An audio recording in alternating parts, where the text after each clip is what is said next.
Hello YouTube, this is Sam Gerrans from Qur'anite.com. Today is Tuesday the 20th of September 2022, and as I said in one of my previous videos, I would attempt to answer or give my opinion on particular questions that people ask in the chat.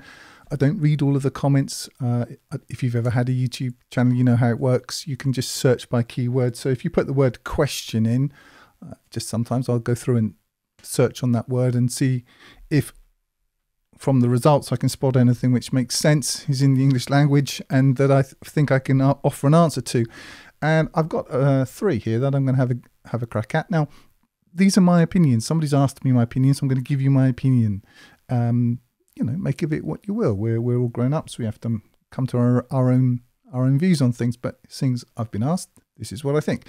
So the first one is regarding Muhammad being the seal of the prophets. Do you believe this means the last prophet? I have issues believing there was a final prophet, especially since the term said. Okay, do I believe that Muhammad is the last prophet? In short, yes, I do. That's the answer to that one. It's quite clear. I've got the verse here. It is Surah 33 verse 40, and it says, Muhammad is not the father of any of your men, but the messenger of God and the seal of the prophets, and God is knowing of all things. Now, there are a couple of reasons, cat fluff, there are a couple of reasons why I think that this is the case. The first reason is that we have the Qur'an, and it is according to the Qur'an. You can take it or leave it, but this is what this book says. If you don't believe it, that's up to you. But I do, and there are reasons why I think this, based on my own study. It's not like I have a pre-existing allegiance or attachment to a religion called Islam or called anything else, but on the basis of what this book actually says, not what people say about it, but what it says. I do believe it's from God, as it claims to be, that it is preserved as it claims that it would be, and that it is consistent, which it is. What it says, if it was from other than God, they would find there much inconsistency. We have this. We don't have the original Torah. We don't have it, and I can tell you from the Quran why we don't. Because, well, for example, it says this is it's talking about hell. I can't give you the verse. I'll find the verse and put it down below. And it says that, just see if I can find it. No, I haven't got it to hand.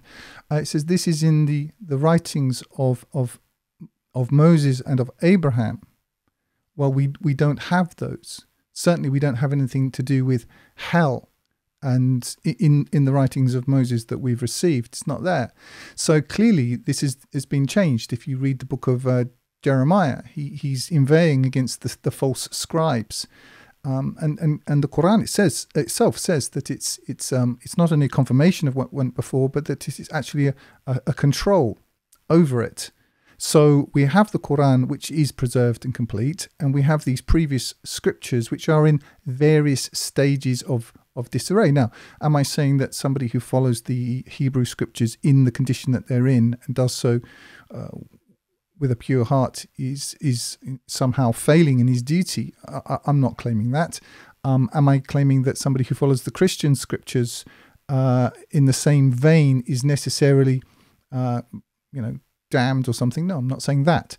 What I am saying is that we have the Quran, that it is complete, it is preserved, it is correct. Now, you can disregard that. You can say, oh, I don't believe in God, I don't believe in the Quran, or whatever it is. That's up to you. But that's my assessment. And in the light of that, there is no need for anything further. So that would be the first point. The second point is to do with the word seal. Now, a seal is a completion of something, but it's also the confirmation of something. So Muhammad was a prophet who confirmed all the previous prophets. And if we read, I know I'm sort of a bit of an apocalypse bore, but if we read that he's a warner, like the former warners, and you have Noah, and you have Hud, you have Salih, you have all of these previous warners with their previous on the previous, what I would call the great tradition, and Muhammad is both a prophet and a messenger.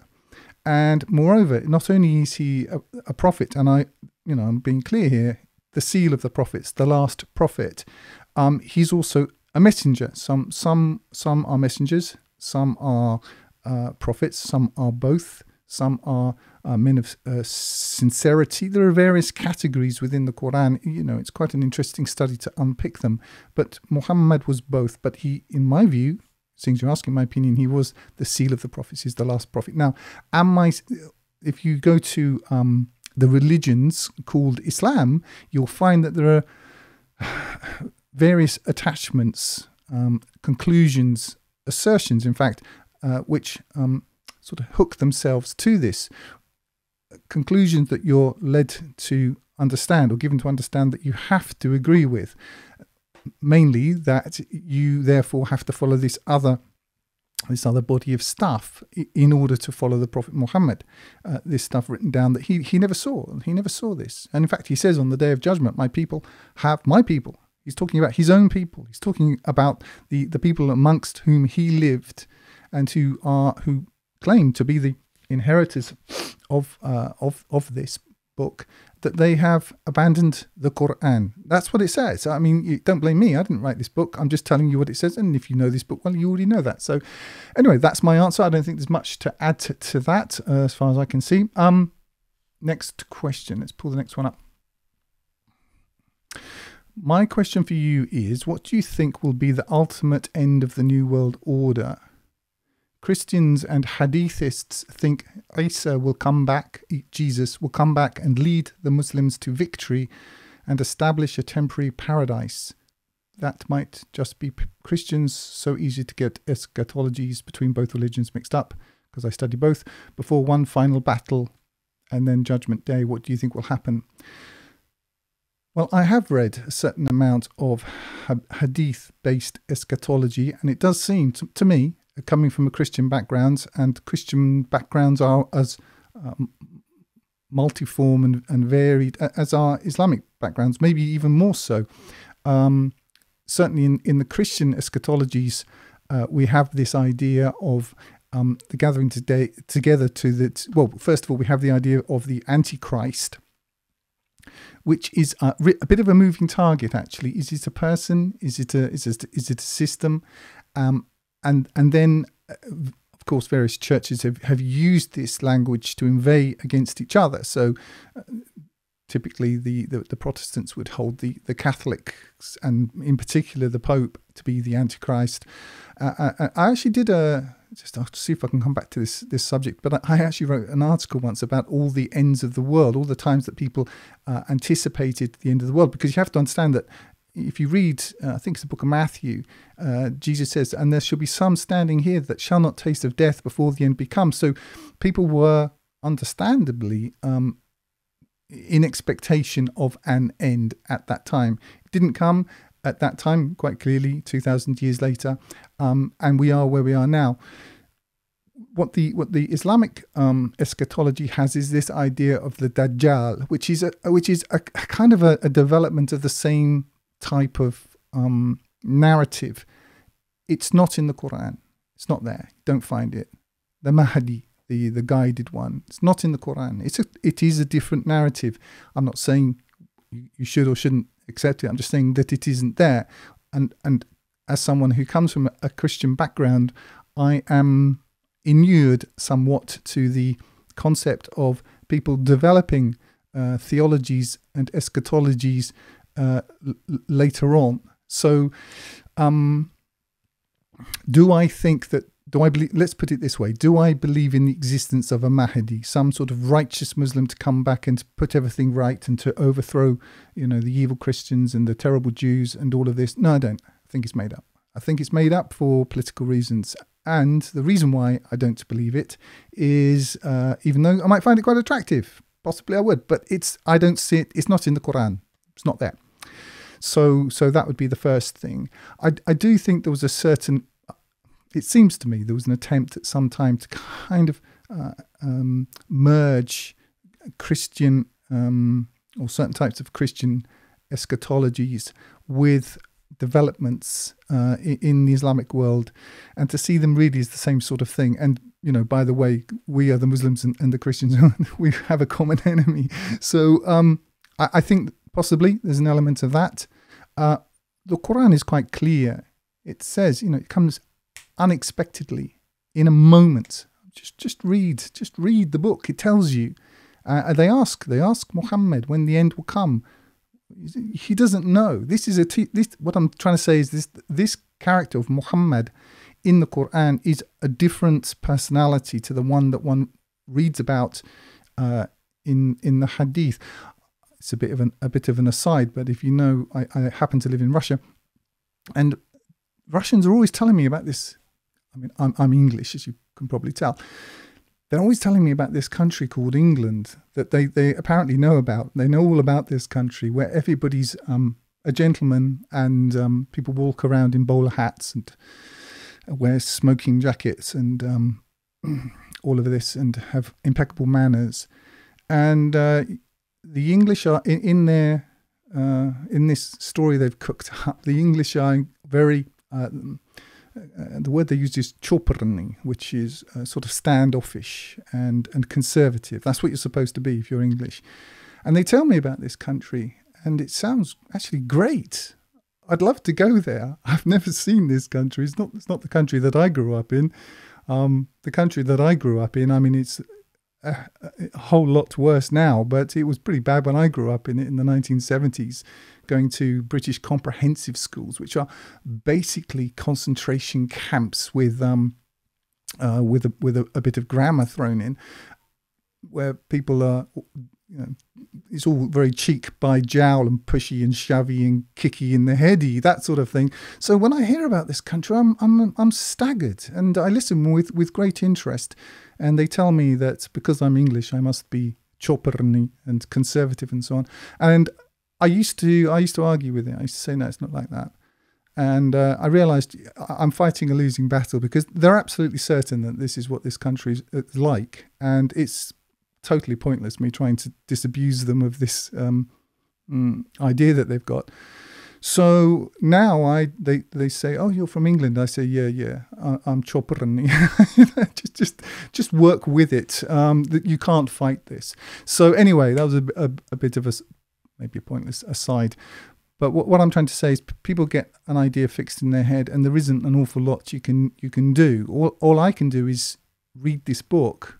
And I'm not here, if you don't know me, you haven't seen many of my videos, you've just come across this one. I'm not here to try to do anything, to try to influence what I call brand Islam, any more than I am trying to influence, brand Christianity or brand, democracy or whatever it is. I treat this book as though I had found it in a box in a cave. What would I think of this book? Leaving aside, I mean, obviously there is some sort of a context, there's a linguistic context and so on, but coming from a Christian background, I'd seen it all before. It's what I would say to anybody who has experienced any sort of cult, for example, and I would say, if you have, go and study another one, and you'll see that whatever you've experienced in the first one will be very similar to what you've been reading about, because they're all the same. There aren't that many patterns in the world. In the Qur'an, it says when a man gets to 40, he should seek God and ask for forgiveness and guidance and so on, which I did on my 40th birthday. And I think the reason why the age of 40 is significant is because if you live to 40, it is the point of maturity, if you're ever going to reach it. I mean, now being an eternal child is now the goal, but in a normal society, if you get to 40, and you haven't spent your whole life looking at a screen and being distracted by TikTok and 13-second attention grabs and so on, you will have seen everything. Now, obviously, that's a broad statement, but what I mean by that is you will have seen something like everything. There are only a certain amount of archetypes in the world. There are only a certain amount of people in the world, and by the time you get to 40, you've kind of met them all, or something like it. And I suppose what I'm talking about is life experience. And so having seen how, and I'm not inveighing against Christianity, I'm just saying it didn't make an awful lot of sense to me. And the bits, I mean, there are quite a few bits that didn't make sense to me, which really did make sense when I read the Qur'an.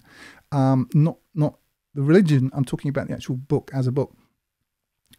For example, would be this grace and works thing. It's rather difficult to understand.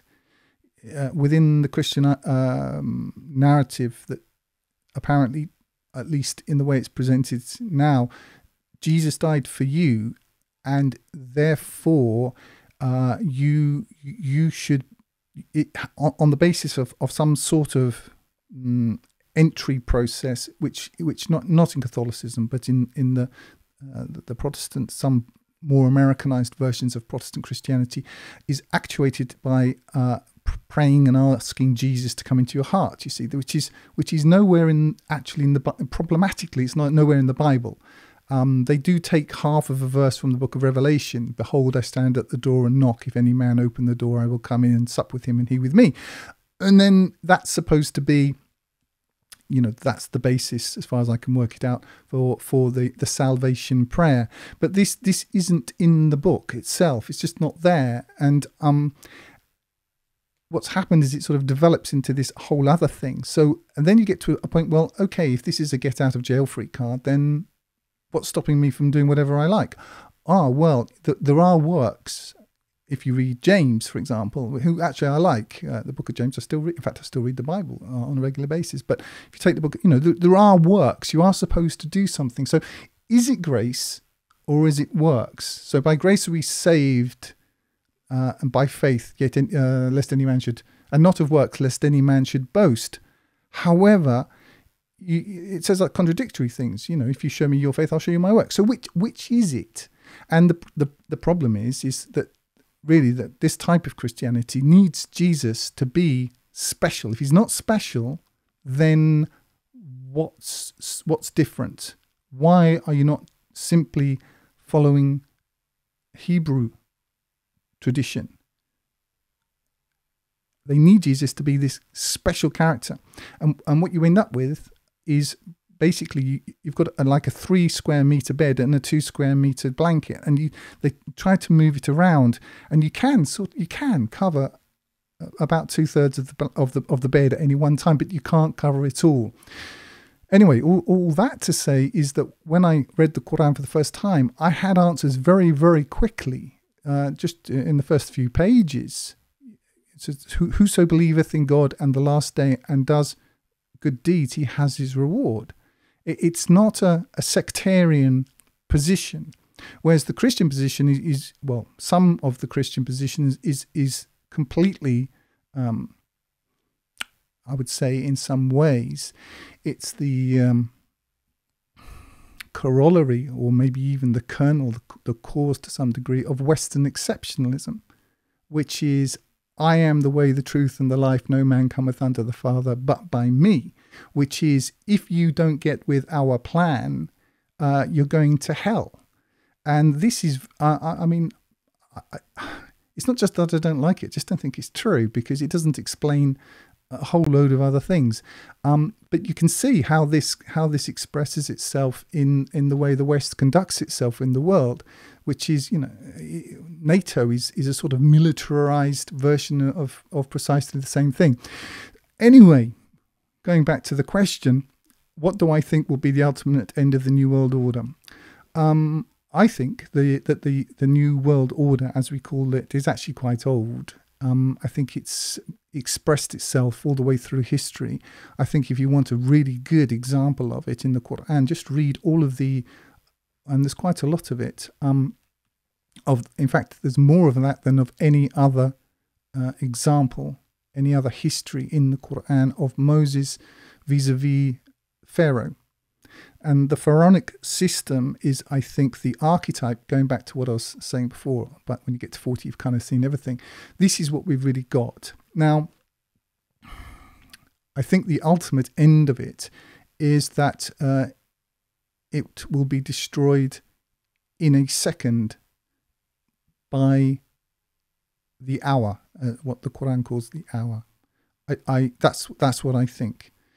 If you want to know why I think that, then read my work, The God Protocol, which you can download for free from Qur'anite.com, and that will explain what I think this mechanism is, and why I think that now the punishments of God are made binding upon this system. I will just say, regarding the New World Order, excuse me, as someone who lives in Russia, and I'm really, I suppose, referencing mentally an exchange I had yesterday with somebody that I've known for some time. Obviously the West is bonkers. I mean, you know, deranged beyond belief. But there is this. So I think we can sort of take it as axiomatic that the what you might call the libtard sort of stroke Nazi sort of ideology is objectively crazy. You know, the green hair and the sort of bull thing through the nose these women have, and screaming and shouting, and, you know, my body, my choice, or you know, the obvious insanity. But there is what I call the sort of the crazy right as well. You see, the enemy of your enemy is not necessarily your friend. You may just have two enemies. And I think there is this idea out there that there is this opposition between what we see, well, the two sides of what is concentrated upon Ukraine at the moment. And certainly I side, if you want to put it that way, with Russia. I live here, and there's no doubt Russia's been pushed into it. There's no doubt about it. Anyway, but I'm not going to really talk about that specifically.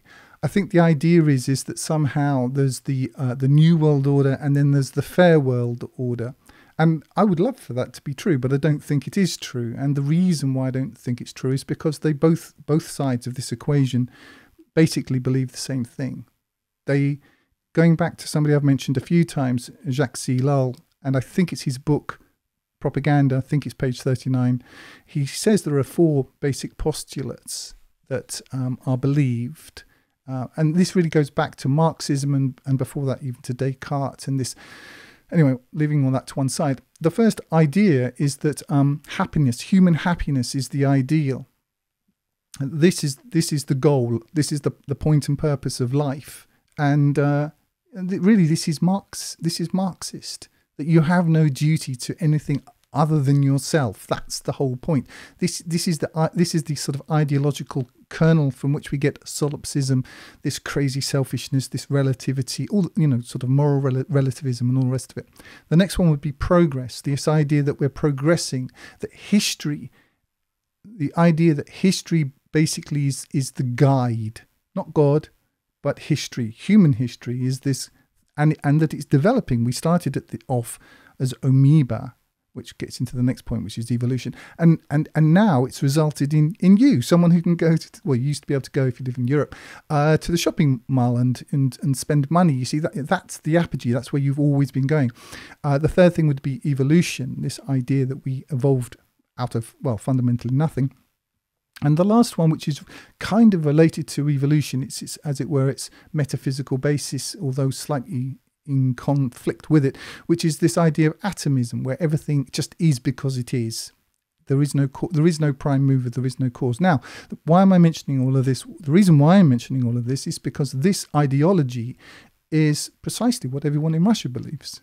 Okay, so it's not that there is really any conflict. It's only, people are only really arguing about how they want to implement exactly the same ideology. There's not any real difference in ideology, not fundamentally. At the level of some sort of specifics, yes, there are some, but when you get down into the details of it, they're exactly the same. Okay, and there are reasons why they're exactly the same. It's leaving aside the New World Order as a you know, if you like, a coterie of evil men with their evil plans, and certainly they exist, no question about it. But there is this thing called technique, which, if you read Jacques Ellul's book, The Technological Society, you'll see that any society which embraces this, which need, and all societies have to, in order to survive amongst other societies which have embraced it, is on a trajectory which it cannot change. You can't change it once you're in it, which leads to the kind of relativistic moral values or lack thereof, and the kind of chaos that we have in the West. So I see it as a false dichotomy. If you want my opinion, I think that what we're seeing at the moment is what I would call real political alchemy. That's what I think is really going on. But to answer your question, I think that they are the whole system. Doesn't matter where you are.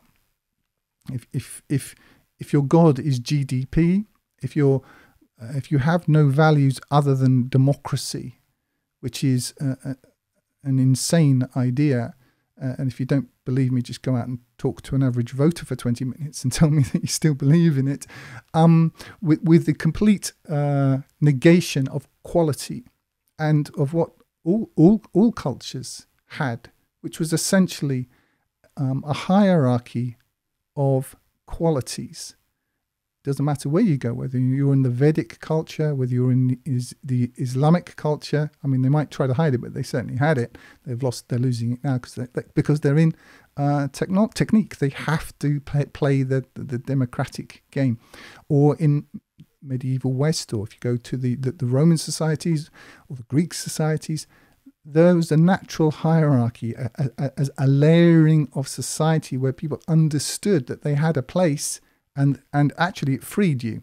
Not everybody wanted to be Kim Kardashian. They were understanding that your father was a carpenter and understanding that probably you were going to be a carpenter, and just getting on with being a carpenter meant that you were freed from the tyranny of choice, which people are under now. You see people now, they're 45, 50 years old. They're still trying to find themselves. And so what they have, because they have no genre, they have no traditions, they have no conventions within which they can express themselves. They're really like an engine that has no gasket. They're not able to acquire any compression. They're not able to achieve anything because they don't have any guidance, for want of a better word. And what we're actually living through is what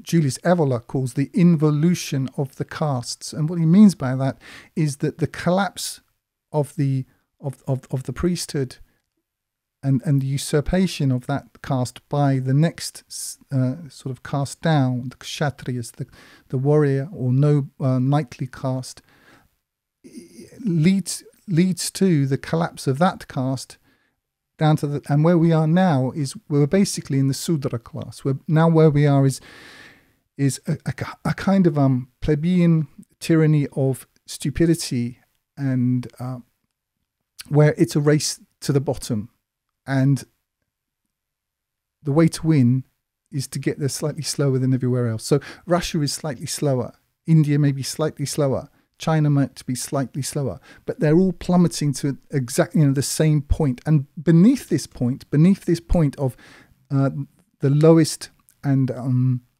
the lowest common denominator is the demonic.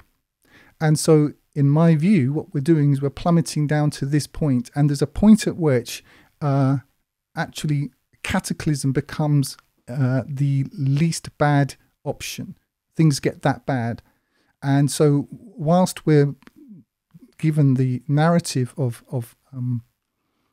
progress and all of that, actually we are, I would say at this time, the most debased society that's one of them that's pretty much ever existed. And certainly, what we have now is a one world system. We have an apparent rift at the moment, but that rift is to my mind apparent. Why? Because it's really like two sects of the same religion having an argument. It's more like the Catholics and the Protestants fighting what we're seeing in the world right now, rather than there being any sort of genuine conflict. I mean, there is conflict, but it's more to do with arguing about the details than there is any fundamental disagreement about principles. I mean, just for example, if you look at what Russia, which is where I am, obviously I'm close to this, what it's suggesting, it's all on board with the United Nations. It wants to hold to the United Nations Charter. It's still in the World Trade Organization. It's still in the World Health Organization. It still has chemtrails. these aeroplanes, they cross national borders. So they're still pushing the disease that has no name and may not be mentioned, all of this. So what I'm trying to say is that there's an apparent difference, but there is no ultimate difference. And that's the way I see it. So so what is the ultimate end of the New World Order? I think the ultimate end of the New World Order is total destruction in a second.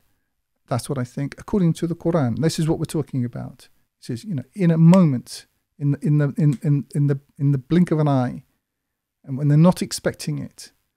So that's what I see. Do I think Jesus is going to come back? And no, I don't. I think Jesus is dead. And the reason, I can give you some good reasons why I think that's the case. If you read Surah Maryam and 19th Surah and go through it very carefully, you'll see that it's, first of all, you have these things called conventions, sort of literary, linguistic conventions.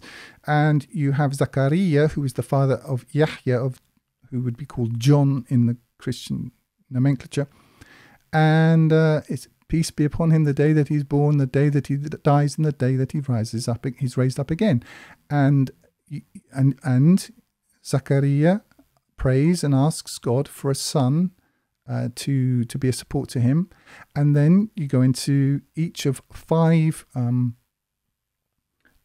discrete narratives, the first of which treats of Maryam, and obviously as the mother of Jesus, of Isa. So he says, peace be upon me, the day that I'm born, the day I was born, the day that I die, and the day that I was raised up again. Now, if people are, none of the Christians are claiming, in fact they can't, because it's, according to the Gospels, his head was chopped off and presented in a charger to Herod. No one claims that Yahya was raised up to God, and no one's waiting for him to come back, right? So whatever is true for Yahya is true also for Isa, for Jesus. So I think the narrative about Jesus coming back and leading the Muslims into some sort of victory, I think it's a made-up story, and the basis for that is that it is contradictory. It is incompatible with the book that Muslims claim is their foundational scripture. So one final battle and then Judgment Day. So what he's really talking about here is Armageddon, which is a Christian notion which has kind of been, which is rather bled into the Muslim broader narrative. I don't know if there are going to be more battles. We're clearly living through World War III. In fact, I'd say World War I never really stopped.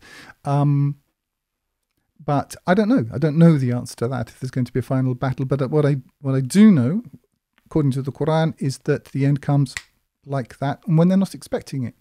So that's the answer to that. Now, the next one is there an exposition you've made on Surah An-Nisa, more specific? Okay, marrying 2, 3, 4... Okay, I think this is a question about whether I accept polygamy or polygyny, I think would be the correct word. A man having more than one wife or up to 4 wives. Yes, I do. God gave believers that. You certainly find it in what remains to us of the old, what's called the Old Testament. Men are made that way, and what the Quran gives men is a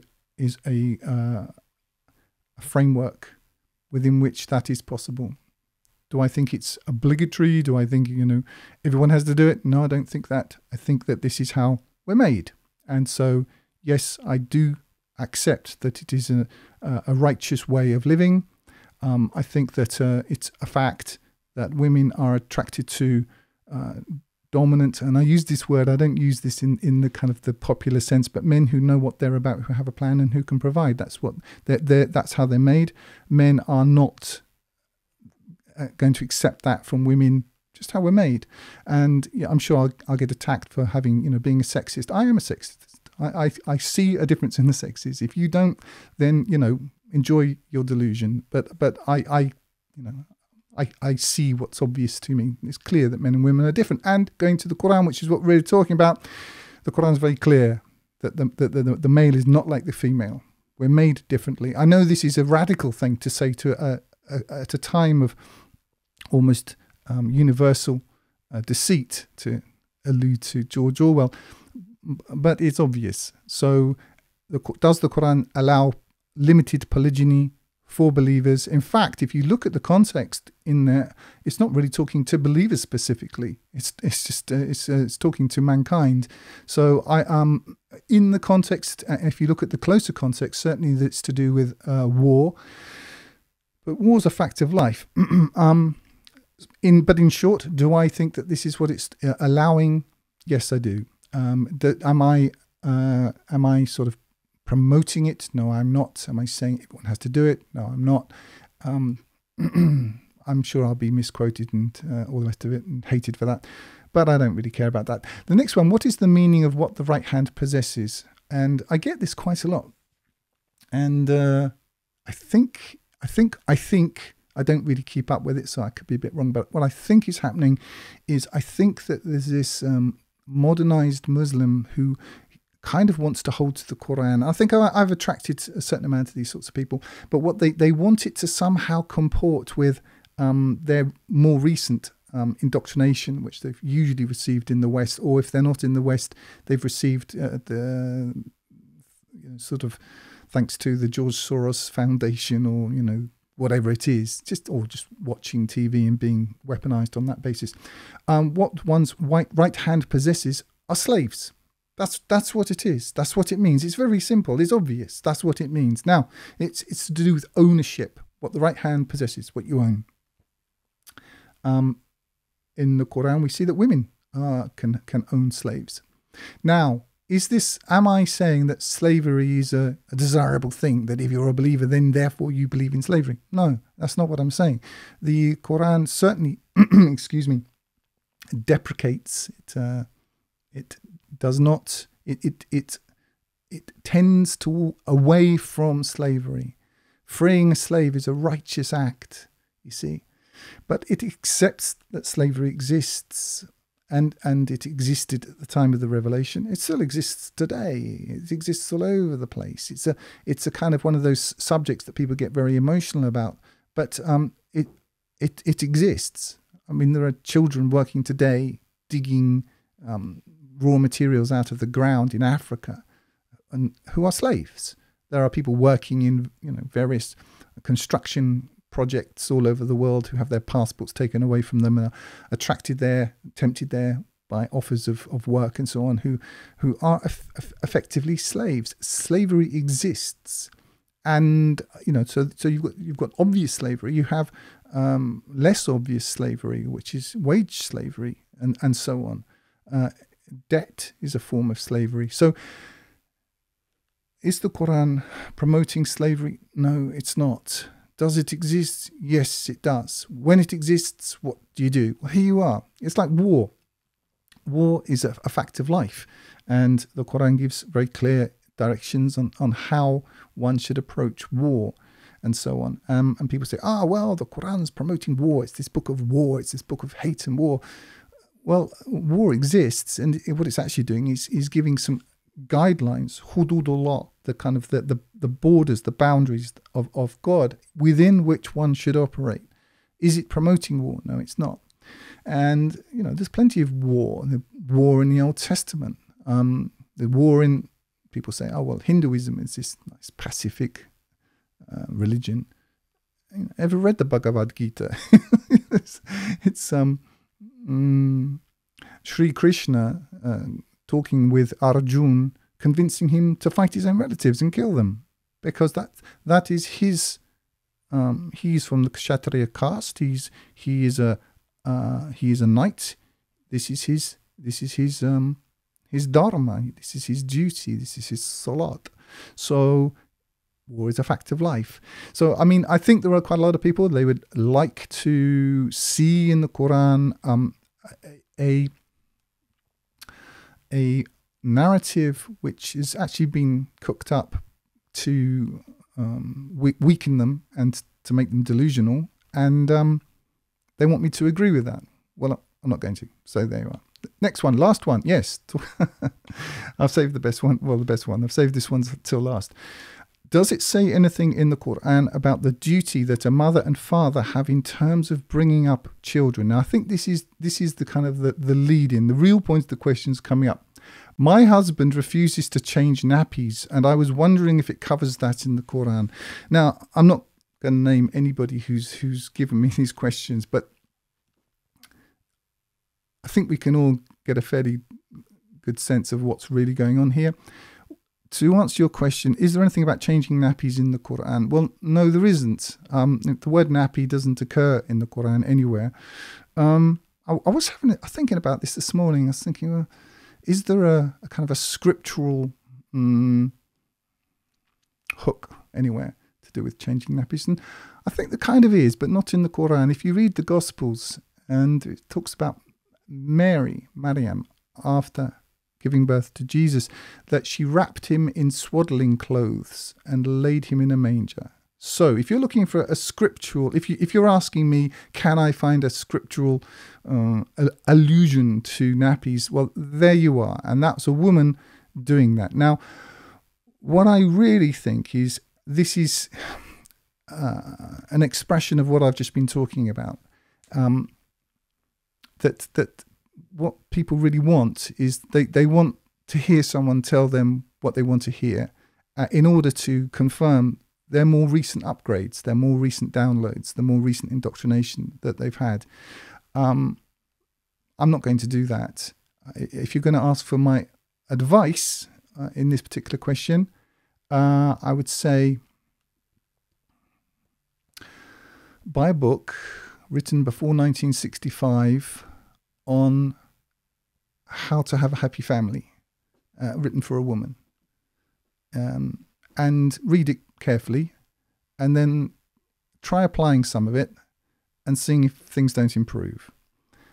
I can tell you that men who have been at work all day are not really interested in being told about how they have to share the housework when they get home by somebody who's highly indoctrinated. I'm not saying that's you, but I am telling you that they don't like it.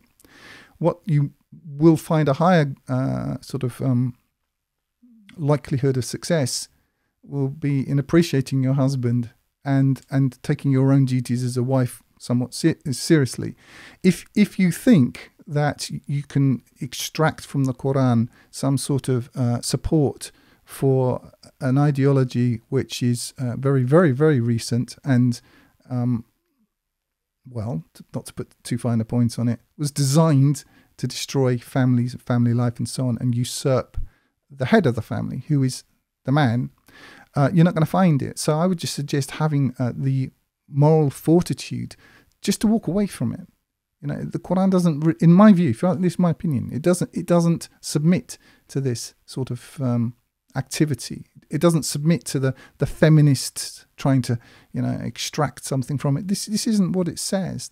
The Qur'an is quite clear that the male is not like the female, and clearly we all have rights and responsibilities, duties before God. They're of a different nature. Your husband has his, you have yours. I would concentrate on yours for a bit and just see how it goes. But if you want just some advice, when men get home from a hard day's work, they don't want this. They like it. They like it to smell of dinner and be quiet. That's what they want, and a bit of appreciation. That's what they want. And you'll find that if you do that they'll be far more forthcoming with the kind of things that you think you want. You see, that's been my experience. But anyway, I don't suppose you'll like that answer. But if since you asked me, that's my opinion. But in short, I can categorically tell you that there are no clear verses in the Qur'an about sharing duties of changing nappies. Anyway, that's it. Sign off there. That's all for now. If you're listening on YouTube, you can download my full translation of the Qur'an free and other books from Qur'anite.com using the button in the top right hand corner, or buy hard copies there at 10% less than on Amazon. You can download the audio from my YouTube videos to your mobile device using the links in the drop-down below. I recommend meetquranites.com to connect with other Qur'an-alone believers. I do not monetize this channel and I make all my work available free. But you can use the link in the drop-down below to donate if you would like to help me keep doing this. And remember, this life is short. Eternity is long. If you want good trees, plant good seeds.